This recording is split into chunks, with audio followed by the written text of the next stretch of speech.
Bienvenue sur Notre Histoire STEM, un podcast qui célèbre les femmes africaines dans les sciences, la technologie, l'ingénierie et les maths.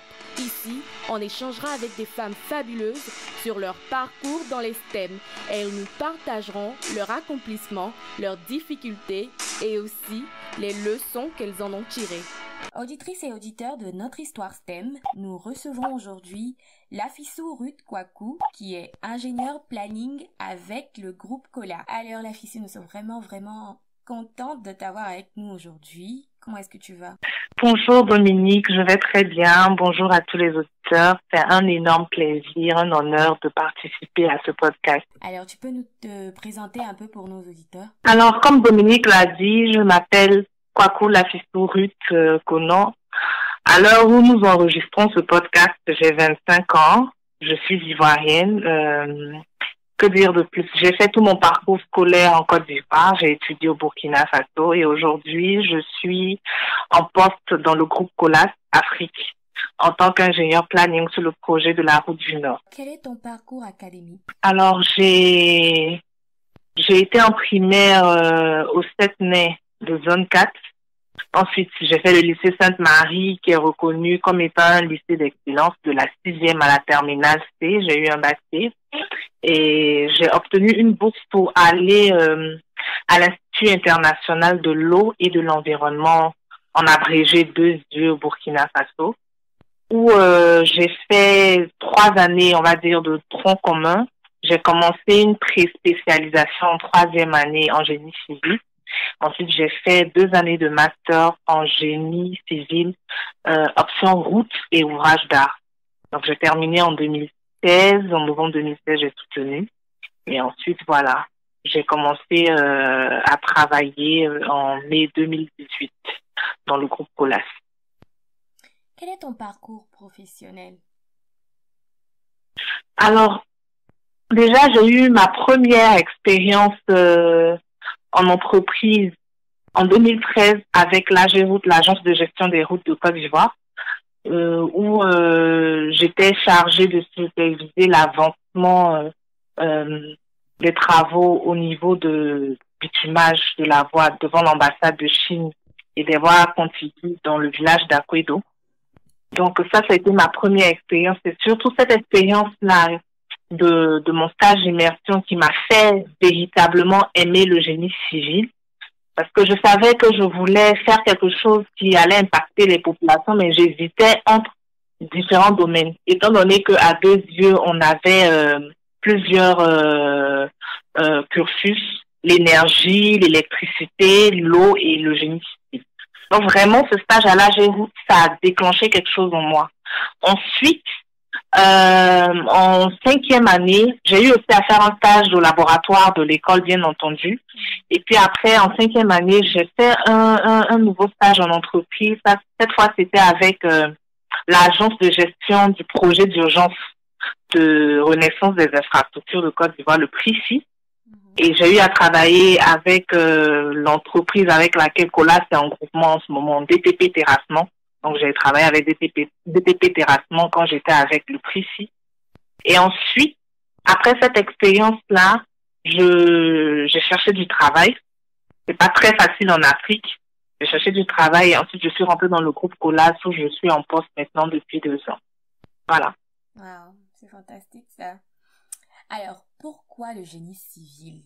Pourquoi spécifiquement les ponts et les chaussées surtout? Déjà parce que je suis quelqu'un qui aime les choses un peu compliquées, il faut le dire. J'aime sortir des sentiers battus. Donc, j'ai toujours voulu faire un truc qui allait me challenger intellectuellement. Je n'ai jamais eu peur. Mon papa nous sommes 4 filles, un seul garçon. Donc, mon papa nous a élevés un peu à la dure. Très tôt, j'étais autonome. J'étais une enfant autonome qui cherchait, qui fouillait, qui se dépassait, qui faisait que j'aime, comme j'aime l'appeler, le kilomètre de plus. Je faisais toujours plus. Donc, parmi toutes les filières, je cherchais celle qui allait me challenger. Justement, quand je suis allée faire mon stage à l'AGERoute, déjà, j'ai aimé le génie civil par le fait que c'était quelque chose qui demandait une présence physique sur le terrain. étant donné que j'ai beaucoup d'énergie, à côté du fait que je sois ingénieur, je suis aussi coach sportif depuis 5 ans. Donc, c'est quelque chose de beaucoup physique. Ça allait me permettre de canaliser, si vous voulez, de dépenser mon énergie. Et en plus de cela, c'est une activité qui a un fort impact sur les populations. Quand une route passe dans une localité, il n'y a pas 36 façons de voir comment est-ce que ça change la vie des populations. Un trajet qu'on a l'habitude de faire en 31 heures, on le fait en 15 minutes. C'est totalement, ça transforme totalement le paysage de la région, de la localité dans laquelle ce projet-là passe. Ça transforme les activités. C'est vraiment générateur de revenus. Et c'est quelque chose que je voulais faire. Je me suis dit, tiens, c'est ça que je vais faire. Et en plus, une route, elle a une durée de vie de 25 ans. Donc, dans 25 ans, je pourrais revenir dans le nord de la Côte d'Ivoire, dire à mes enfants et à mes petits-enfants, si Dieu le veut, que j'ai travaillé sur ce projet, voilà ce que j'ai fait, voilà la trace qu'elle a fait. Une marque indélébile dans le temps et dans l'espace. Donc, c'est quelque chose qui m'a tout de suite, ça a tout de suite marqué mon esprit. Je me suis dit, tiens, c'est ça que je fais, à ça que je suis destinée. Voilà un peu. Wow, c'est fantastique, c'est vraiment magnifique d'avoir eu ce déclic-là. Oui. Et quelle a été la réaction de ton entourage quand tu as dit que tu voulais faire le génie civil? Alors, concernant mon père, comme je l'ai dit un peu plus tôt, mon père, c'est mon fan, mon supporter numéro 1. C'est aussi mon bourreau numéro 1. Donc, il n'était pas... Tout ce qu'il voulait, en fait, c'est que j'aille dans un domaine où j'allais vite travailler déjà quand j'allais sortir.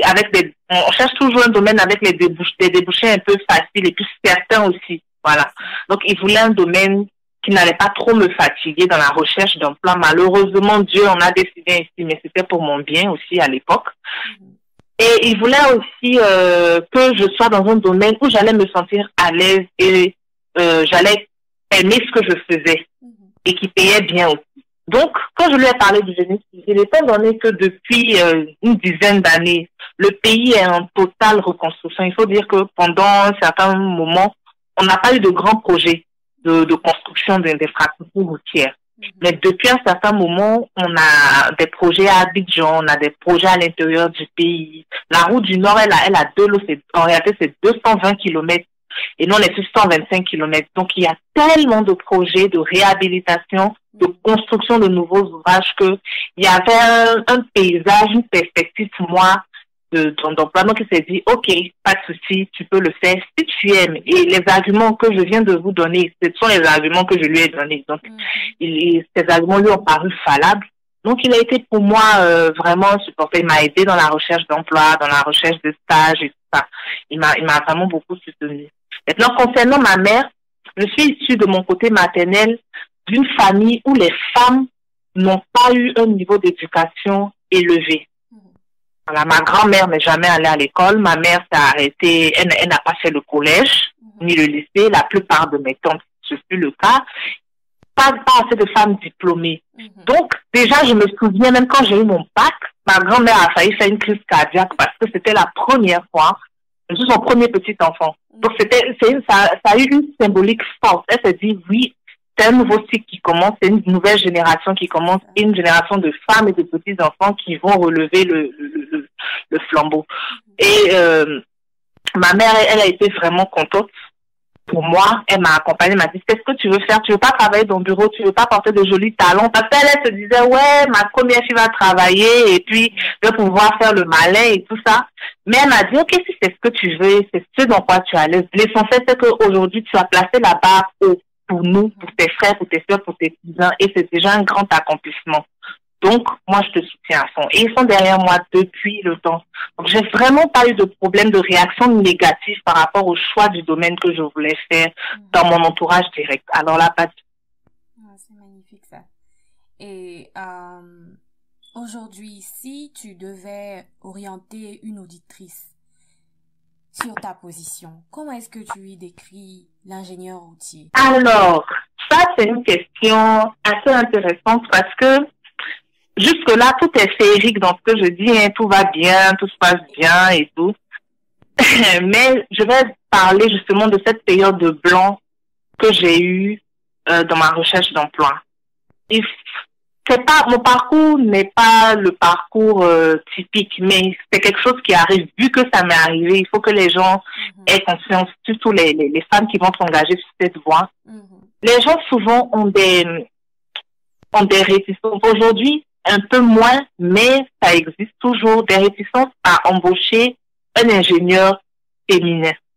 Même si dans les offres d'emploi, on met homme-femme, ils ont des réticences à employer, à embaucher un ingénieur féminin. Parce qu'on se dit, ouais, bah, une femme, son mari, sa vie familiale, elle sera pas concentrée, elle sera pas efficace, elle n'est pas aussi endurante que non, parce que c'est un métier qui demande, comme je l'ai dit, beaucoup de présence physique sur le terrain. Est-ce qu'elle va pouvoir tenir les équipes? Est-ce qu'elle aura suffisamment de points? Parce qu'il faut pouvoir gérer des hommes aussi, coordonner des équipes sur le terrain. Donc, les services des ressources humaines ont quelques réticences par rapport à ça. Et je pense que, personnellement, je pense que ma recherche d'emploi a été assez difficile à cause justement déjà du facteur que je sois jeune, parce que j'ai fini à 21 ans.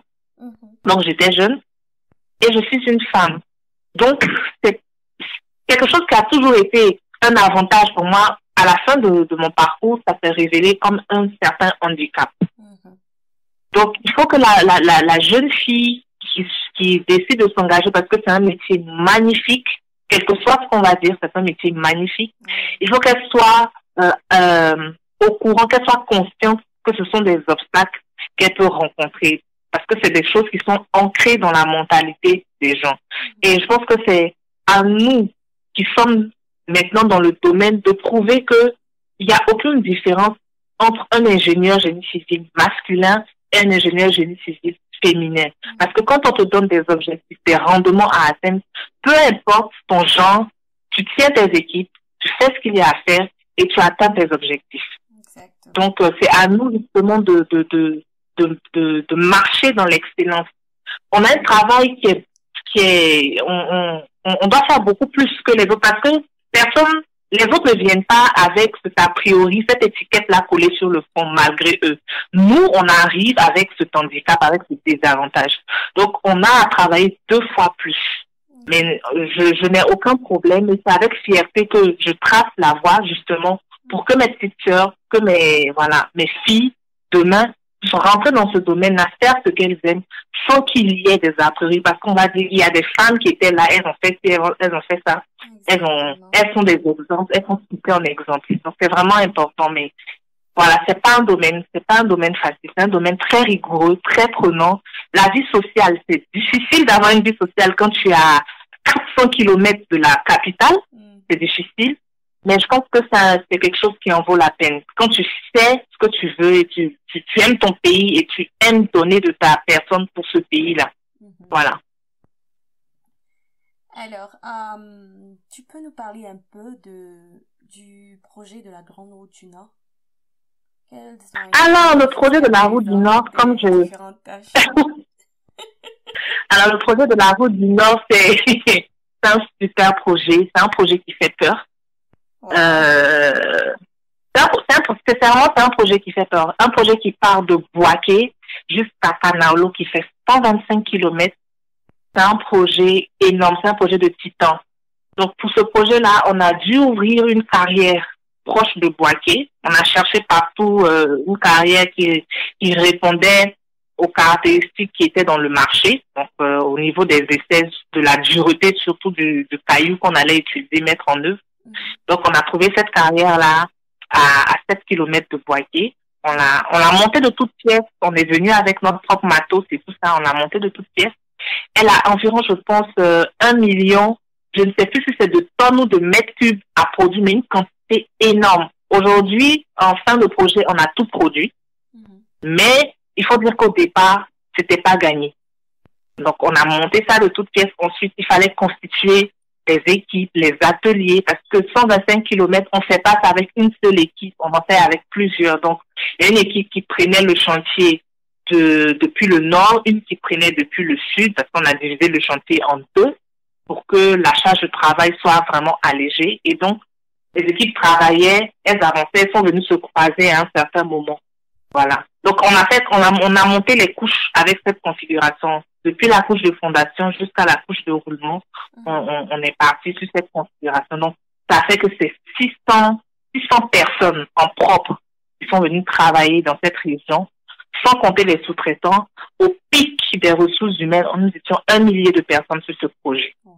Donc, c'est un projet titanesque et c'est un projet qui s'est fait sous circulation, ce qui n'a pas diminué la pression parce qu'il faut laisser les usagers de la route passer. Donc, il fallait travailler dans des conditions sécuritaires assez dangereuses quand on sait le comportement malheureusement des usagers en Côte d'Ivoire, le non-respect des limitations de vitesse, la conduite dangereuse. Parfois, même les gens roulaient pendant qu'on était en train de travailler avec des engins.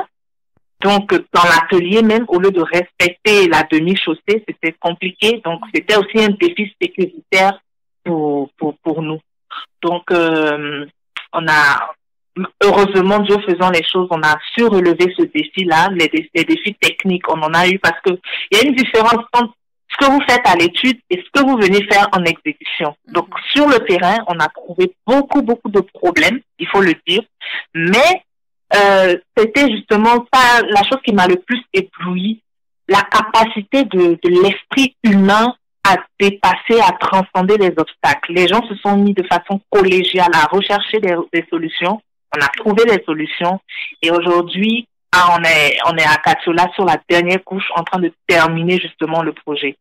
À l'heure où je vous parle, d'ici la semaine prochaine, on sera en train de faire le marquage au sol et le projet tire vraiment à sa fin. Donc, on est en pleine démobilisation et tout ça. Mais vraiment, c'était une expérience magnifique. J'en parle et j'ai la chair de poule. Je pense que peut-être bien que ce sera le plus beau projet de ma carrière. Franchement dit. Wow. Et d'un point de vue même social, on a rencontré, parce que ce projet traverse tellement de villages, de Boaké, je te laisse imaginer de Boaké jusqu'à Kanaolo, le nombre de villages. On est passé dans des localités où même on est rentré dans les localités, on a fait des voiries, on a fait des forages, on a construit des maisons pour des infirmières, on a réhabilité certaines écoles. C'est un projet non seulement routier, mais c'est un projet social. Et le fait d'être allé rencontrer des chefs de village, des gens, des femmes, des cultivatrices, ça a été un projet qui m'a ouvert les yeux sur beaucoup de choses et c'est magnifique. Donc voilà un peu brossé grosso modo le projet de la route du Nord. C'est vraiment super. Je sais que les auditrices seront en extase de t'écouter en tout cas. Tellement d'empowerment là, à ce moment-là. Waouh. Et alors, parlons du projet aussi disons, tout ce que quand tu as commencé ta carrière professionnelle. Comment est-ce que tu gères tes défis en tant que nouvelle professionnelle? Ok, oui, ça c'est une très bonne question. Nouvelle professionnelle, quand tu arrives, tu connais rien, franchement, et tu es pleine de choses de l'école. On l'a dit, il y a plein de choses qui viennent de l'école. Tu te dis que les choses sont automatiques, c'est de là à là. On n'apprend pas. Moi, ce qui a été un véritable défi pour moi, c'est qu'à l'école, on n'apprend pas les relations humaines. Il n'y a pas un cours qui vous dit il faut se comporter comme ça, tel type de personnalité que tu vas rencontrer sur un projet, tel type d'ego, tel type de choses. Non.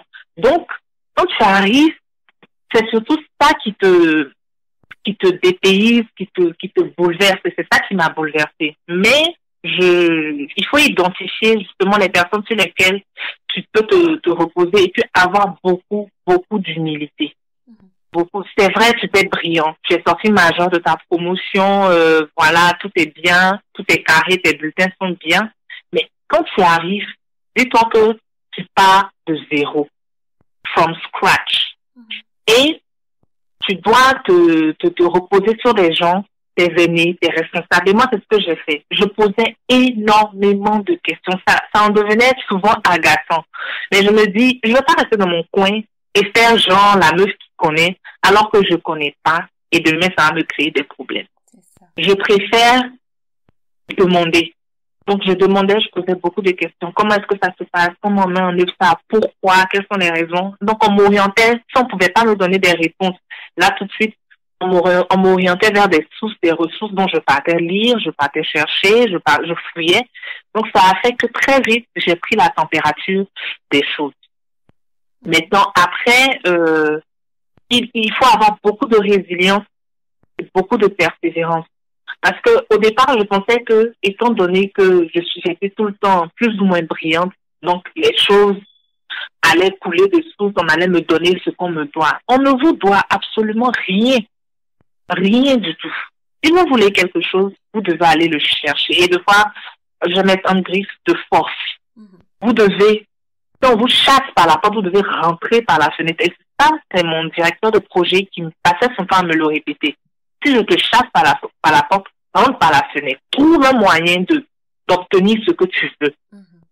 Mais ne sois pas dans cette position attentiste là en attendant que tout le monde te dise ouais, oui, on voit.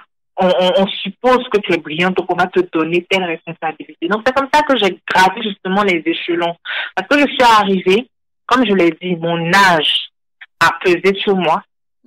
Parce qu'on se disait, waouh, un bébé de 23 ans qui arrive sur une opération de 125 km, qu'est-ce qu'elle peut nous apporter? Parce qu'il y a des vieux roublards de 50 ans, de 60 ans qui sont là, qui ont roulé leur bosse partout en Afrique. Qu'est-ce que tu vas leur apprendre? Qu'est-ce que tu vas leur apporter?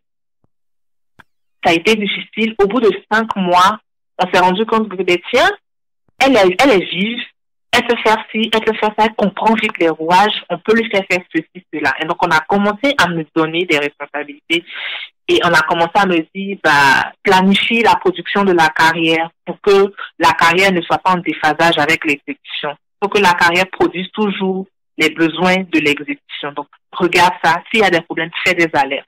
Donc, j'ai fait ça pendant un bon bout de temps. Et après, il y a une ouverture sur des travaux qui s'est faite. On m'a dit, OK, bon, parce qu'il faut apprendre à valider les étapes. Quand on te donne une tâche, même si c'est de la photocopie, même si c'est des reliures, photocopie bien, il faut que la reliure soit impeccable, que le gars lise ton document, le document est bien agencé, il n'y a pas de problème. Exactement. Fais ça bien. Et donc, on m'a dit, OK, bon, ça va, on t'a fait confiance sur tel sujet, tu as réussi à assurer, on voit qu'il y a un potentiel, va faire un peu de conduite de travaux. Donc, j'étais arrivée totalement piétonne sur le projet. On m'a dit, tiens voiture, tiens chauffeur, voilà, va faire ta conduite de travaux. Quelqu'un qui était jeune, qui n'avait rien à apporter des mois en arrière. Donc, je pars, je fais ma conduite de travaux, j'avais des sous-traitants, j'avais pas d'équipe en propre. Je coordonnais les sous-traitants, ça s'est bien passé. Les gens ont dit, waouh, on s'attendait pas à ce que t'as pas posé de problème, t'appelais pas tout le temps pour dire, j'ai ceci comme problème, ça va. Je suis assez autonome, tu peux faire les choses. Donc, je l'ai fait pendant un bon bout de temps. Après, on s'est dit, il y a eu un besoin d'ingénieur planning. On s'est dit, bon, comme tu as déjà fait le planning, tu connais, tu fais des rapports hebdomadaires au CODIR, tu fais des PowerPoint, tu es doué, et reviens faire ça. Donc, je suis revenue à ça. Mais sur la fin, j'ai émis aussi, et ça aussi, il faut pas avoir peur de mettre tes souhaits et de justifier parce que je veux atteindre cela comme objectif. J'ai besoin de faire. On peut ne pas te donner l'opportunité de le faire, mais quelque part, on garde dans la tête que tu as émis justement ce besoin-là. Et autant marqué, tu vas pouvoir avoir l'occasion de démontrer que tu peux le faire. Donc, j'ai émis le besoin d'aller, sur les 3 derniers mois qui restaient justement sur le projet, de retourner au chantier pour forger l'expérience que j'ai eue au départ et me dire que j'ai des compétences acquises. La direction de projet n'a pas trouvé d'inconvénient à ma requête, étant donné que sur les sujets précédents, ils m'avaient fait confiance et j'avais satisfait leurs attentes. Donc aujourd'hui, je suis retournée encore sur le terrain. Donc je supervise tout ce qui est travaux de finition et je fais le lever de réserve comme on est sur la fin des travaux. Et je valide, je coche les cases mentales que je me suis mis et la direction aussi est satisfaite parce que on n'est pas là aussi pour satisfaire les beaux yeux de tout le monde. Hein. On est aussi là pour atteindre des objectifs économiques. Donc, il faut qu'à un moment donné, tes aspirations rencontrent aussi les leurs pour qu'on puisse te donner la chance. Donc, aussi, il faut garder ça à l'esprit. Il faut avoir cette lucidité-là. C'est pas du social, c'est une entreprise. Donc, si je peux le résumer, résilience, excellence, quelle que soit la tâche qui t'est donnée, beaucoup de courage. J'ai eu des moments de doute. Je t'en avais même parlé quand on préparait ce podcast. J'ai eu beaucoup de moments de doute. Je ne me retrouvais plus. Je ne savais plus qui j'étais, qui je voulais être, où je voulais aller. Mais je suis me recentrer parce qu'il ne faut pas que ces moments de doute-là durent. Les gens ne t'attendent pas. Le monde ne t'attend pas. Les gens avancent. Et ils vont pas attendre que tu te retrouves, que tu, voilà, pour pouvoir faire les choses. Tu n'es pas opérationnel. Dans le moment, c'est aussi ça la cruauté aussi du monde professionnel. On peut te laisser. Donc oui, autorise-toi des moments à être down, mais ne te laisse pas, ne t'enfonce pas dans ces moments-là. Utilise ces moments-là comme des tremplins pour rebondir. C'est comme on dit, reculer pour mieux sauter. Voilà. Il faut garder vraiment la tête haute et froide et se décharger sur des personnes. Et je pense que c'est aussi quelque chose qui manque dans ce domaine-là, avoir des mentors féminins dans le domaine, ça manque. Mais je pense qu'avec ton initiative, aujourd'hui, on arrive à repérer, ah oui, il y a tel tata qui fait ça, qui fait ça, qui fait ça. Et on pourra se rapprocher et créer une communauté bienveillante pour ne pas que nos petites sœurs passent obligatoirement par les moments par lesquels on est passé, qui nous ont vraiment créé des petits ennuis. Voilà. Je suis tout choquée. On ne nous dit pas tout, en fait. Tu arrives là, et puis, bon, ça te gifle là, et tu t'assois et te dis, mais, on m'a pas dit ça. Et surtout, l'un des points que tu as émis par rapport au cours de relations personnelles, je pense que c'est quelque chose, peut-être pas nécessairement enseigner ça en tant qu'une classe à l'école, mais ça doit être une ressource qui doit être available sur les campus, dans les associations, peut-être les associations de femmes ingénieurs, de femmes docteurs ou whatever, même pas spécifiquement femmes, des associations d'ingénieurs, ça doit être des choses qui doivent être là. On doit te parler de qui tu vas rencontrer. Parce que surtout dans l'industrie de construction, vraiment, ça, je partage ton avis. L'âge fait défaut. Moi aussi, je suis rentrée en design, j'étais très jeune. Et vraiment, c'était très chiant. Mais c'est ça, parce que le génie civil, contrairement peut-être à d'autres domaines, se base beaucoup sur l'expérience. Oh oui. Tu peux avoir un gars aujourd'hui qui est directeur de travaux, mais il n'a même pas un diplôme d'ingénieur, il n'a pas le bac plus 5. Mais son bagage fait qu'il est compétent. Exactement. Et donc, quand tu arrives avec ton diplôme là, ça vaut pas grand chose, hein. Exactement. Mais il faudrait que comme tu l'as dit, il y a cette communauté-là qui, peut-être qu'elle existe, mais elle n'est pas peut-être vulgarisée, on la connaît pas. Et puis peut-être ces thématiques-là ne sont pas abordées. C'est comme un secret de polichinelle. Voilà, je suis sûre que les communautés existent, mais on n'en parle pas. On est là, on se dit, bof, quand tu vas aller, tu vas faire ta propre expérience. Oui, même si on t'a dit, tu feras ta propre expérience. On peut pas dans tous les cas. Voilà, on peut pas, c'est quelque chose qu'on peut pas éviter, mais c'est bien de savoir parce que souvent, dépendamment du caractère de la personne, tu te demandes si c'est toi le problème en fait. Surtout quand on est dans une position où on est une femme, la personne peut se comporter comme ça pratiquement avec tout le monde, mais souvent tu as l'impression que peut-être que c'est parce que la personne pense que j'ai pas ma place ici que cette personne se comporte comme ça. Et souvent, tu es vite ramené à ce facteur-là. Et il y a des gens qui sont, surtout en construction, il y a des gens qui sont juste des machos, en fait. Et il faut te préparer à ça. À longueur de journée. Exactement. Et l'industrie de la construction est l'industrie la plus informelle qui est sur Terre. Quand je dis informelle, c'est-à-dire que les choses où on est au bureau, on a des langages courtois. Là-bas, là, c'est le choc. Le choc est banalisé. Exactement. On va te dire des choses et tu te sens tellement choqué. Mais après, au fur et à mesure, tu te rends compte que bon, c'est comme ça, c'est malheureux, mais c'est comme ça que les choses avancent. Mais tu abordes un point qui est vraiment intéressant. Voilà. Parce que je pense que nous-mêmes, de par notre on va dire mutisme. Souvent, on te dit des choses, c'est choquant. Moi, je me rappelle, il y a quelqu'un qui, je vais taire sa position et son nom, mais quelqu'un m'a dit, quand je suis arrivée, j'aime pas quand les femmes sont sur les chantiers parce qu'elles distraient les hommes. J'aime pas quand les femmes viennent sur le chantier parce qu'elles distraient les hommes. Je dis, mais attends. Il y a un problème, en fait.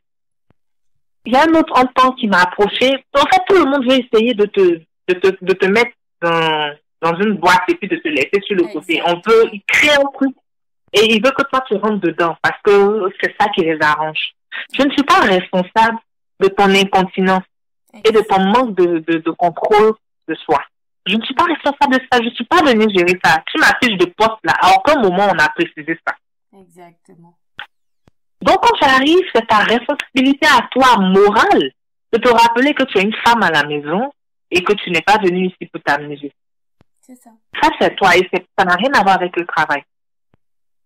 Et il y a un autre qui m'a approché un peu plus tard, les petites anecdotes de sexisme. Il faut que les filles sachent que c'est comme ça que ça se passe.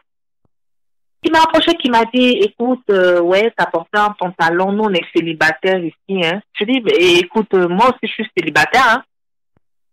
Moi aussi je suis célibataire, je suis pas venue avec mon mari, je suis pas venue avec, voilà, quoi. Mais non, c'est différent, vous les femmes, vous pouvez vous contenir. Je dis, mais vous n'êtes pas des animaux non plus. Merci. Un animal, quand il est dressé, quand tu lui dis, fais pas popo ici, il fait pas popo là-bas, il sait qu'il doit aller là-bas pour faire son popo tranquille. Donc pourquoi toi, tu serais déstabilisé par mon pantalon? Un pantalon, un bout de tissu. Donc j'ai eu beaucoup au début, il y a eu beaucoup de remarques. Et quand ils font ces remarques, que tu te laisses pas faire, que tu argumentes, que tu dis attention, tu marques, que ce soit expression faciale. Parce que ce que les femmes ont l'habitude de faire, quand on fait ce genre de remarques, elles rient, un rire gêné. Ah non, c'est juste une blague et ça nous donne, c'est comme ça le milieu est haut. On est venu trouver comme ça. Et si tu continues d'être complice de ça, mais ils vont continuer, ils vont jamais trouver qu'il y a un problème dans ce qu'ils disent. Donc, à un moment donné, il faut couper. Donc, il y a le dernier incident qu'on m'a rapporté. Ah oui, tu es parti à la carrière, les ouvriers disent que, faut plus tu vas venir là-bas. Je dis, tu as eu le courage même de venir me rapporter ce que les ouvriers disent. C'est grave. Toi, en tant que cadre, c'est grave que tu me rapportes ça. Déjà, un. Et de deux, je suis venue ici pour travailler, je le répète encore. Ça a fait peut-être la troisième fois que je le dis. Je ne suis pas venue pour gérer les états d'âme et les états sexuels des gens. Le règlement a demandé qu'on porte des pantalons qui arrivent aux chevilles, qu'on porte des manches longues. J'ai porté mes manches longues. J'ai mes équipements individuels de sécurité. Je suis correctement habillée pour travailler quand je suis au chantier. C'est tout. Ça ne dépasse pas ça. Le reste, là, ça ne m'engage pas. Et je ne veux plus jamais qu'on vienne me rapporter ce genre de choses. Non, mais ça c'est un vrai point. Il faut pas rire. Moi, au début... Il faut pas les encourager. Exactement. Au début, quand je suis arrivée dans ma section, j'étais la seule femme en design qui était... Les autres, elles étaient des top ingénieurs. Et donc, quand je suis arrivée, elles étaient pas assises avec nous, elles étaient pas des designers. Donc, elles étaient dans leur bureau et tout. Mais dans ma section, j'étais la seule femme. Et il y avait des plaisanteries sexistes et j'étais la seule noire, des plaisanteries raciales. Mais je me suis pas laissée faire. Je me suis pas laissée faire. Et à tel point qu'ils ont commencé à me traiter de soyer. C'est pas grave. Mais cette plaisanterie, voilà. Ça, c'est le elle deuxième va pas arriver pendant que je suis là. Si tu veux que je sois, tu fais ça. Mais pendant que moi je suis ici, là, je vais pas accepter ça. Tu vas me respecter. De gré ou de la vie. C'est tout. C'est comme ça. Jamais de la vie. Et à un moment, après ça, il y avait tellement eu des altercations que là maintenant, parce que, comme je disais là, c'est tellement un milieu informel que ce sont des choses, ils sont habitués, même les patrons, leur porte est ouverte, ils disent n'importe, quelqu'un dit n'importe quoi, tout le monde rit. Tu vois, c'est comme ça là. Et il a tellement commencé à avoir des altercations que le patron a été obligé de faire un truc pour dire voilà, on ne veut pas de plaisanterie raciale, sexiste, c'est rentré ici, c'est sorti là-bas. C'est rentré dans l'ordre, vite, vite. Et ils ont toujours eu une dent contre moi, mais vraiment au début, c'était vraiment difficile à naviguer parce que je me disais, mais en fait, en ingénierie, tu as besoin des autres pour checker ton travail. Tu as besoin des autres pour t'apporter une technique exactement. Surtout en design. Tu connais pas tous les rouages du logiciel. Donc, tu as besoin des gens, surtout ceux qui ont travaillé là-bas avant toi. Ils ont déjà eu ce problème-là. Ils ont déjà troubleshooted. Donc, tu as besoin de partir. Donc, je me disais, mais comment est-ce que je vais faire ça si si par exemple il y a cette altercation-là, comment est-ce qu'on bosse et tout. Donc là, ça pesait sur moi, mais à un moment de take back your strength et puis de te dire qu'on est là pour travailler. Et j'ai eu à dire ça à plein de gens, on est là pour travailler. Et donc, on est là pour se respecter et s'entendre. Comment tu feels about me personally, ça n'engage que toi. Et c'est comme ça. Il faut qu'ils sachent que quand tu es dans la pièce, ça ne passera pas.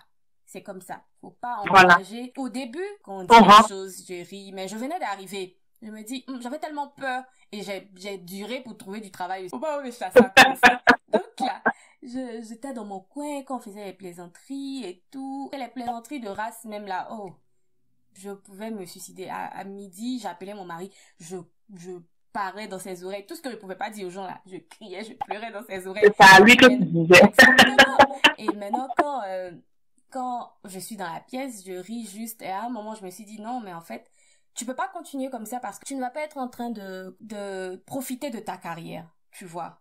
Oui. Mais c'est vrai que tu aimes ce que tu fais, mais parce qu'il y a ce truc personnel là qui pèse sur toi, tu ne voudras plus aller au boulot, tu seras réticente, alors que tu n'es pas là pour ça. C'est la carrière que tu as choisie. Tu as choisi ça parce que tu aimes. Je suis contente qu'on ait cette discussion là pour que toutes les filles se rendent compte que c'est quelque chose qu'il faut posséder. Il faut posséder ta force. Nous ne sommes pas des êtres faibles. Et donc, il faut être capable de pouvoir dire, peu importe ton âge, il faut être capable de pouvoir dire non. Quand je suis là, ça ne marche pas. C'est pas permis, et c'est comme pas ça. acceptable.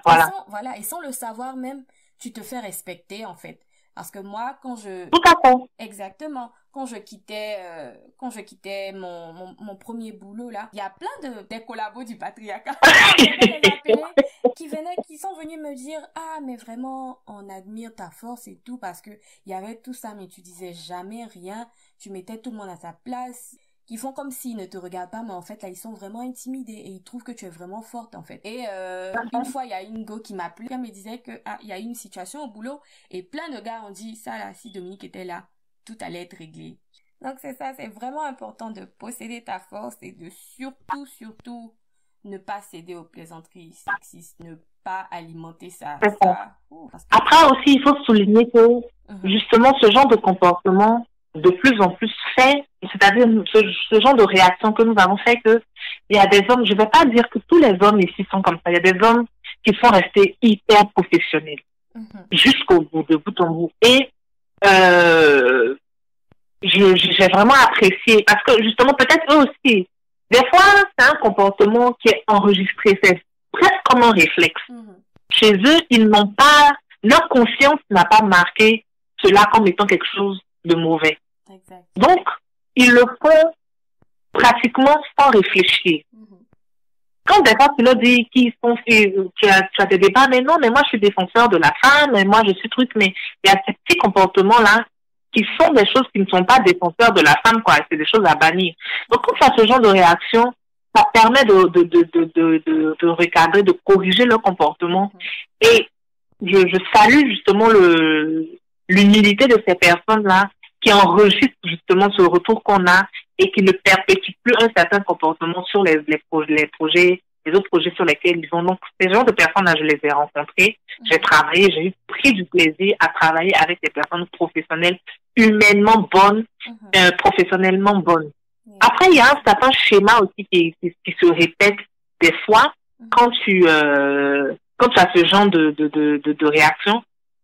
Quand tu n'adhères pas aux blagues, il y en a qui se vexent et qui commencent maintenant à colporter la rumeur selon laquelle tu es compliqué, tu es orgueilleuse, tu es inaccessible. On ne peut pas travailler avec toi. C'est pas qu'on ne peut pas travailler avec moi, c'est que ta méthodologie de travail là ne s'y est pas. Exact. La méthodologie selon laquelle tu vas venir m'humilier, me faire des petites vannes, oh, c'est pas méchant. Non, je ne suis pas dedans. On peut parler de tout et de rien. On peut discuter de sujets intéressants sans que tu n'aies à me rabaisser, à me diminuer d'une certaine façon. Le fait que je sois là n'enlèvera en rien ta valeur en tant que X ou Y. Non. Moi, j'ai l'habitude de dire que je ne vais pas venir lever le pain dans la bouche de quelqu'un. Chacun est venu chercher son pain à la fin de la journée. Donc, moi, je cherche le mien, tu cherches le tien. Ne cherche pas à m'arracher ou à m'empêcher de travailler dans des bonnes conditions. Ça, je ne vais pas l'accepter, par contre. Et je ne vais pas accepter de rentrer dans ma coquille, de vivre mal pour que toi, tu puisses vivre bien, te sentir bien dans ton ego, dans ton amour propre. C'est pas possible. Exactement. Donc, elles vont être confrontées à ce schéma-là. Oui, elle est difficile. Oui, elle n'est pas commode. Oui, non. Ne vous inquiétez pas. On ne peut pas cacher le soleil avec sa main. Quelqu'un qui est compliqué, qui est invisible, on ne peut pas travailler avec lui. Ça finit par se voir. C'est ça. Ils vont, comment on appelle ça, colporter la rumeur. Et quand les gens vont venir travailler avec toi, ils vont se rendre compte que, ben non, ça n'a rien à voir. Et eux, ils vont dire, mais ils vont contrebalancer le discours. Donc, il faut même pas s'embarrasser de oui, mais comment ça dire, donc qu'est-ce que les gens vont penser? Non. Reste droit dans tes bottes. Fais ce que tu as à faire. La vérité finit toujours par luire d'une manière ou d'une autre. Quand tu es intègre, il n'y a rien à faire. On va dire non, tu vis dans un monde de bisounours. Je ne vis pas dans un monde de bisounours, c'est ce que j'ai vu. C'est ce que j'ai expérimenté. C'est pas une théorie. Donc, les filles, on vous dit, Dominique et moi, aujourd'hui, si vous avez l'habitude de laisser les gens rire de vous, rire de votre condition féminine, rabaisser votre travail parce que vous êtes une femme, arrêtez ça. Arrêtez de le faire. Plus qu'ils aillent faire ça dans leur bistrot et tout ça, tu n'es pas à côté. Et j'ai tellement sensibilisé les gens, la féministe, j'ai tellement sensibilisé les gens qu'une fois, il y a un collègue, pendant que justement les blagues, les trucs, ça courait un peu dans son bureau, il a répondu, écoutez les gars, vous avez des filles, vous avez des femmes. Imaginez qu'à l'instant où vous êtes en train de faire, on fait la même chose. On parle de la façon dont vous êtes en train de parler des filles. On parle de vos femmes de cette façon, de votre fille de cette façon. Oh mais non, monsieur, c'était juste pour... Le gars a dit, mais imaginez juste un peu. Imaginez. Et ça les a tellement gênés. Que après, le gars m'a dit, écoute, ils ne viennent plus dans mon bureau pour faire ça. Je dis, mais c'est tant mieux. C'est tant mieux. Donc, les femmes, toi, tu vas avoir une attitude. Tu vas en parler autour de toi, parce qu'il faut en parler. Tu vas en parler autour de toi. Les gens, il y a une conscience qui sera éveillée. Lui-même, il va commencer à en parler. Et comme tu l'as dit, ça va donner lieu à des notes de service formelles. Ça va donner lieu même à un changement de comportement informel. Dans tous les cas, ta contribution on a l'impression que ça n'apporte pas beaucoup, mais ça va changer beaucoup de choses. C'est ça. Exactement. En tout cas, faudrait vraiment, aujourd'hui, je suis très contente qu'on aborde ça, c'est de dire aux auditrices que vous allez rencontrer ça. Peu importe le domaine dans lequel vous allez, surtout dans les STEM, vous allez beaucoup rencontrer ça. Mais le truc, c'est d'avoir une poigne, en fait. Et moi, au début, quand j'ai commencé, je suis quelqu'un vraiment, vraiment sweet. Vraiment, vraiment sweet. Et donc, quand je regardais les dames ingénieurs, je me demandais, mais est-ce que je vais pouvoir avoir cette force-là un peu? Est-ce que je vais pouvoir m'imposer? Et souvent, c'est beaucoup intimidant, surtout quand tu es assez douce. Quand tu es assez douce, c'est tellement intimidant. Mais il y a un premier jour pour tout. Et faudrait pas se dire que c'est quelque chose que vous n'arriverez pas à faire. Un jour, vous en aurez marre. Et puis, ça va sortir. Donc, là, soyez assurés qu'un jour, ça va sortir. Et ne vous dites pas, non, moi, je peux pas être comme ça. Moi, je peux pas faire comme ça. Vous pourrez le faire et vous pouvez le faire. Parce que vous avez ça en vous.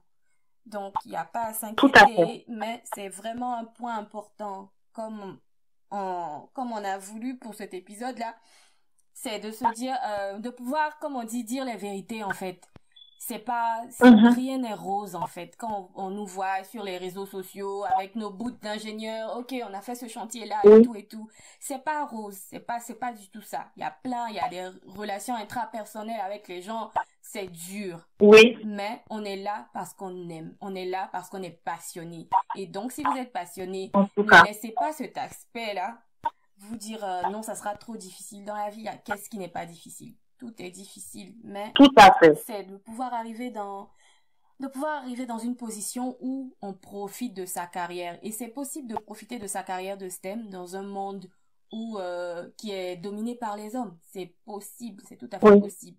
Si et seulement si vous pouvez vous imposer, si et seulement si vous pouvez vous faire respecter. Parce que comme on dit, le respect se gagne. On ne te voit pas comme ça et puis on se dit, ok, on te respecte. Non, exactement. le respect, ça se gagne. Et vous pouvez faire ça. Tout ce que vous voulez faire, dans tel domaine vous voulez aller, vous avez suffisamment la force pour pouvoir vous imposer. Ne laissez pas les gens vous dire les choses. Et la plupart du temps, s'ils ne vous le veulent pas sur le terrain, ils vont faire ces plaisanteries-là parce qu'ils savent que la première fois qu'ils ont fait ça, vous avez été gêné. Donc, ils vont vous gêner, exactement. vous gêner jusqu'à vous chasser comme ça. C'est ça. Il faut attacher la ceinture et puis être forte. Exactement. Exactement. Et je voulais ajouter pour terminer ton propos, c'est que il y a une phrase qui me revient tout le temps, qu'on dit ici, mais qui est très vrai: la puissance ne respecte que la puissance. Exactement. Vous êtes une femme. C'est ça. Ce sont des hommes qui ont du pouvoir. Ils ont du pouvoir. Ils ont la capacité de s'arrêter sur un chantier, sur un terrain, de crier et tout le monde va se taire, tout le monde va leur obéir. On leur obéit au doigt et à l'œil. Et donc, quand vous arrivez devant eux, la fille Candide, elle doit mourir. Elle doit rester chez elle à la maison. On ne demande pas d'aller faire des corps à corps, des bras de fer, non. Mais vous avez une opinion, vous avez un avis, vous vous y tenez. Parce que vous êtes têtu et borné, que vous ne pouvez pas changer d'avis, il faut être flexible aussi.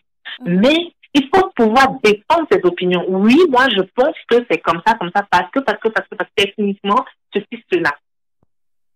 Il ne faut pas avoir peur. Parce qu'à chaque fois que vous allez courber les chines et fuir les débats d'idées, fuir la confrontation, jamais on ne va vous respecter. Exactement. Jamais on ne va vous respecter.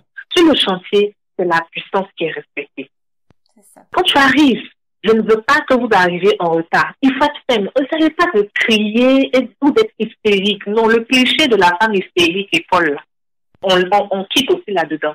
Moi, je laisse très rarement le ton. Mais quand je parle, il y a une fermeté, une dureté qui est là, qui te fait comprendre que, mon ami, I'm not joking. Si tu répètes, je demande d'explication. Il faut pas rentrer dans les menaces, dans des considérations, tout est contractuel. Il faut maîtriser ton sujet. Quand tu es devant quelqu'un et tu maîtrises ta chose, la personne est déstabilisée, la personne descend un peu, parce que souvent ils viennent avec un certain ascendant, ouais, toi tu connais pas trop.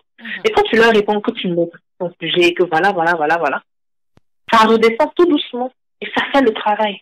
Exactement. Et donc, ils vont pas respecter votre candeur, ils vont pas respecter vos courbes, ils vont pas respecter le fait que vous êtes une femme, vous êtes une douce, vous êtes non. Ils vont respecter ce que vous avez dans le cerveau.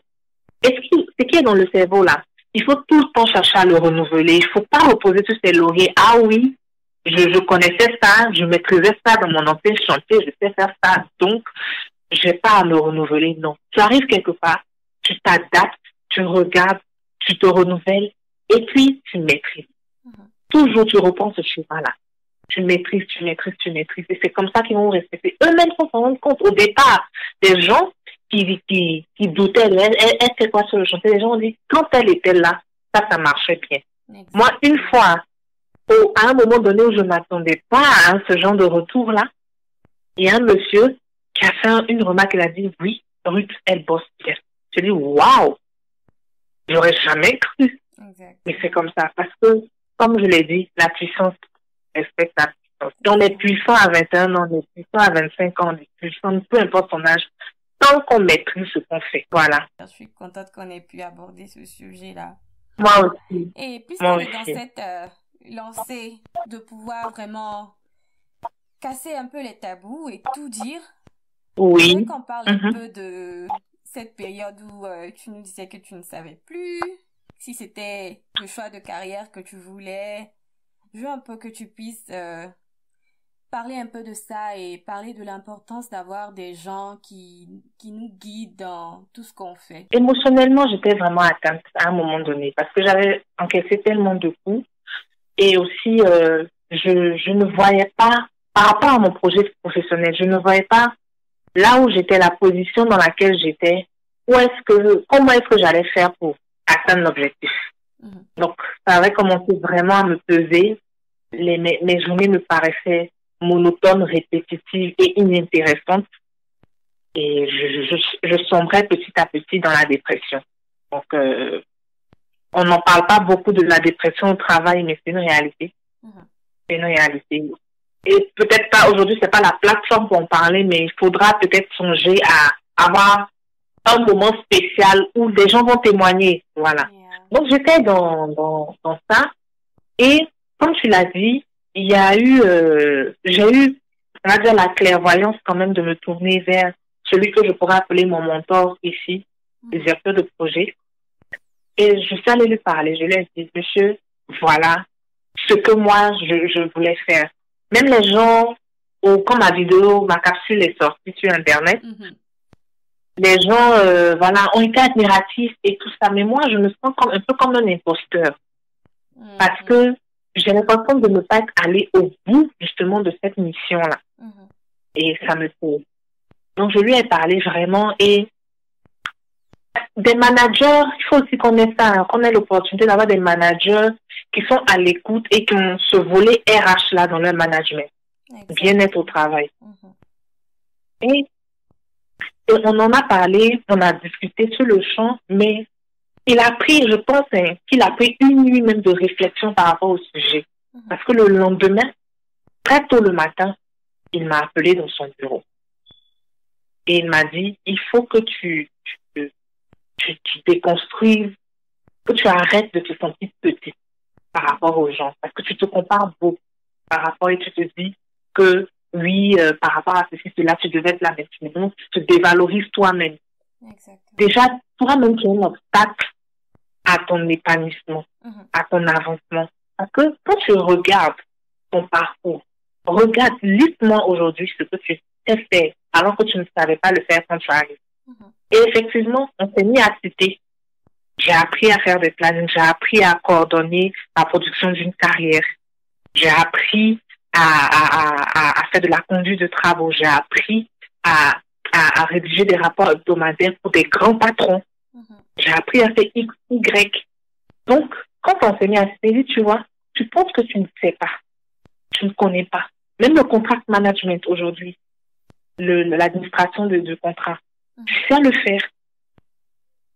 Donc, ne dis pas que c'est ta perspective, c'est ta manière de voir les choses qui aujourd'hui te fait souffrir. Sinon, tu as le potentiel, tu as le bagage, il te manque juste l'opportunité. Mais l'opportunité, elle viendra. Tu as quel âge? Elle viendra. Donc, continue de cultiver. Et tu ne connais pas tout. Donc, continue de pousser. Et si tu veux faire quelque chose, tu n'as qu'à poser la requête. Et c'est là qu'il m'a dit, OK, d'accord, va au chantier. Donc, repars au chantier. Et donc, je suis repartie au chantier.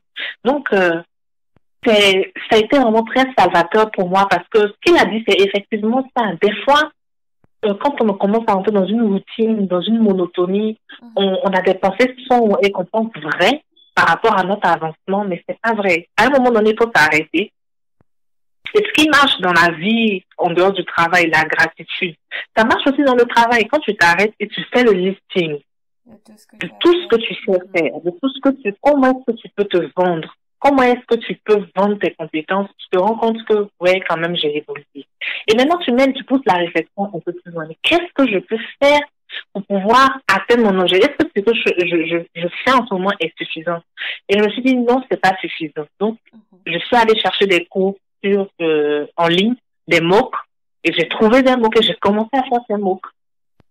Je serais restée là à me morfondre, je ne serais pas allée chercher ces MOOC, je serais restée là à tourner en rond, à me mordre la queue toute seule, et je n'aurais pas vu le potentiel, ou même encore les lacunes que j'ai, et que, au lieu de me plaindre, l'énergie que j'utilise à me plaindre, je peux l'utiliser pour apprendre, pour garder ça dans mon CV, pour qu'à un moment donné, l'opportunité rencontre mes compétences. Donc, ça a été vraiment, cette discussion a été vraiment salvatrice pour moi et je remercie le Seigneur justement d'avoir inspiré ce monsieur-là à me dire ces choses-là.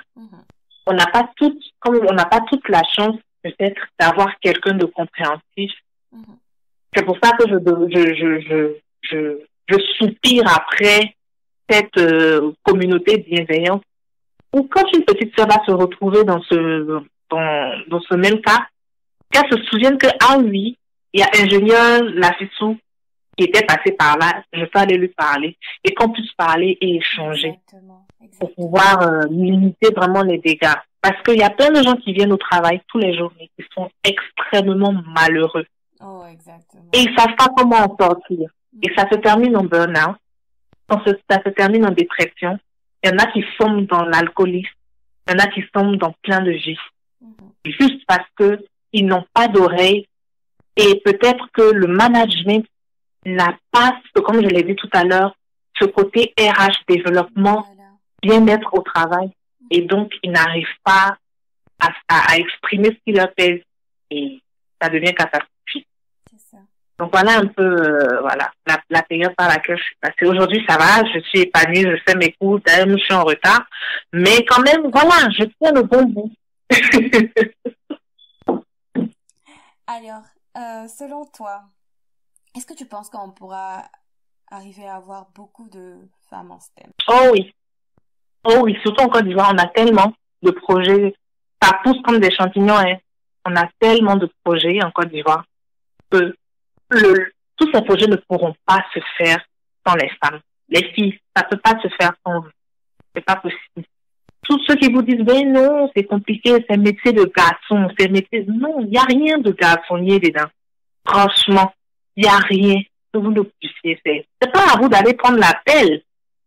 C'est pas à vous d'aller prendre... c'est pas vous qui conduisez les engins. Même si vous voulez conduire, vous pouvez le faire, mais c'est pas vous. Vous êtes là pour piloter. Et pour piloter un projet, on a besoin d'avoir des muscles. On a besoin d'avoir... voilà, d'avoir l'anatomie d'un homme. Non. Il faut avoir juste des compétences et puis des skills de management. C'est tout. Ça se travaille. Donc, femme comme garçon, une femme qui arrive à manager, à piloter une maison, les courses, l'école des enfants, les habits, les médicaments, tout bien planifié. Mais c'est exactement ça que tu fais sur le chantier. Il n'y a rien de différent. Sauf que tu as devant toi des grosses machines de plusieurs tonnes, c'est tout. Donc, si tu le fais, si tu es capable de le faire, parce que les gens disent que c'est ton rôle de le faire à la maison, mais tu es capable de le faire, que tu as les compétences, tu es prédisposé à le faire, parce que tu es une femme, ça ne diffère rien de ce que tu fais sur le genou. Tu es naturellement aussi prédisposé à diriger un chantier. Voilà, parce que c'est des compétences de management. Donc, oui, je crois que si les femmes déconstruisent ce qu'on a longtemps construit en elles, comme préjugés, et c'est à moi, à Dominique et à toutes les femmes qui sont dans les systèmes de le faire, d'aider à le faire, quand on arrive là, il y aura autant de femmes que d'hommes dans les STEM en Côte d'Ivoire. Et ce pays va profiter justement de ces magnifiques cerveaux qui sont là et qui sont bridés parce qu'elles ont peur et parce qu'on leur dit des choses qui ne sont pas vraies. Exactement. Super. Alors, avant de te laisser partir, comme tu es en retard, qu'est-ce que tu souhaites dire à une auditrice qui t'a écouté et qui souhaite se lancer en génie civil? Alors, on a déjà tout dit, mais je vais résumer. Tu veux te lancer, va avec humilité, beaucoup de résilience. Ne pense pas que tu connais tout, que tout est acquis et que tout te sera donné. Parce que ce n'est pas le cas. D'autant plus que tu es une femme. Et quand tu vas arriver là-bas, impose le respect. Respecte celui qui est en face de toi et impose aussi le respect. Et tu l'auras en retour. Sois courageuse et apporte de la passion à tout ce que tu fais. Quel que soit ce que tu fais, fais-le avec excellence. Fais-le avec persévérance. Tôt ou tard, tout ce que tu as cultivé comme qualité, dans le silence, dans l'ombre, sera apporté à la lumière. Parce que comme je l'ai dit, à un moment donné, il y a l'opportunité qui vient rencontrer tes compétences. Il faut que quand l'opportunité arrive, tu te tiennes prête parce que tu ne sais jamais quand ça se présente. Il faut être alerte. Il faut aller au-devant des choses. Ce qui te fait peur, c'est vers ça que tu dois aller. Ne te cache pas derrière des excuses. Va vers ce qui te fait peur. Et je pense qu'avec tout ça, et beaucoup, si tu es croyante, avec beaucoup de foi et de persévérance, normalement, les choses devraient se passer plus ou moins bien. C'est vrai qu'il y aura des obstacles, parce qu'il ne faut pas qu'on se mente, hein. Il y en a toujours. C'est vrai qu'il y aura des obstacles. C'est vrai que peut-être ta vie sociale va en pâtir. Si tu es dans le génie civil et que tu vas, comme moi, dans des projets ruraux, ta vie sociale peut en pâtir. Donc, définis-toi un certain temps pour faire ça parce que c'est nécessaire aussi d'apprendre sur le terrain, c'est nécessaire. Et puis après, revoir tes perspectives pour pouvoir avoir quelque chose de beaucoup plus stable. Ne t'inquiète pas que si je vais avoir un mari, si je ne vais pas avoir un mari, ça va être un peu difficile, non. Les choses se font, bonnes en leur temps. Quand c'est la saison du travail, travaille. Quand c'est la saison du mariage, le mari va venir. Parce que Dieu va mettre à côté de toi un homme de destinée qui va te permettre d'accomplir ce pourquoi tu es venu sur la terre. Oh, amen. C'est pas toi seul seulement qui dois aider quelqu'un à accomplir sa destinée. Toi aussi, tu es un enfant de Dieu dans lequel Dieu a mis quelque chose. Donc, lui aussi, il a un projet pour toi. Et il faut que la personne à côté de toi contribue à ce projet pour que tu serves le Seigneur avec gloire. Donc, au moment voulu, au temps marqué, personne ne va te demander pardon. Le monsieur va venir te chercher et vous allez construire votre projet pour la gloire du Seigneur. Donc, ne t'inquiète pas. Si les gens veulent te décourager, c'est compliqué, c'est ceci, c'est cela. Tu as vu X, tu as vu Y, elle s'est pas mariée. Personne ne connaît sa vie. Exactement. Ni même ceux qui parlent ne connaissent pas sa vie. Donc, ne les écoute pas. Parce que si tu ne fais pas ce qui est dans ton cœur, tu vas toujours regretter. Et je préfère aller au-devant de mes rêves que de rester là dans quelque chose qui n'est pas prévu pour moi et vivre dans les regrets. Ça, c'est une vie difficile à vivre. Exactement. Voilà un peu ce que je te dis. Wow. J'ai envie d'applaudir. Merci beaucoup. Oui, je sais que les auditrices sont aussi en train d'applaudir et de dire Amen. Wow. Merci beaucoup. Alors, on te souhaite plein de bonnes choses, plein de succès dans ta carrière et Amen. En tout cas, j'aimerais aussi profiter de l'occasion pour dire aux auditrices que si jamais vous rencontrez des problèmes, vous rencontrez des situations similaires, c'est tout à fait possible et ok de venir en parler à la Fissou. Elle saura vous conseiller parce qu'elle a déjà vécu ça et moi-même, je dis tout le temps, nous sommes des portes ouvertes et c'est cette communauté-là qu'on veut créer. Alors, merci beaucoup la Fissou et je t'en prie, Dominique. Porte-toi bien. Au revoir, à très bientôt. Au revoir Dominique, au revoir tout le monde. Et voilà, c'était tout pour cette semaine. J'espère que vous avez été édifiés. N'hésitez pas à nous dire ce que vous en avez pensé en commentaire. Surtout, likez, partagez et on se dit à la prochaine.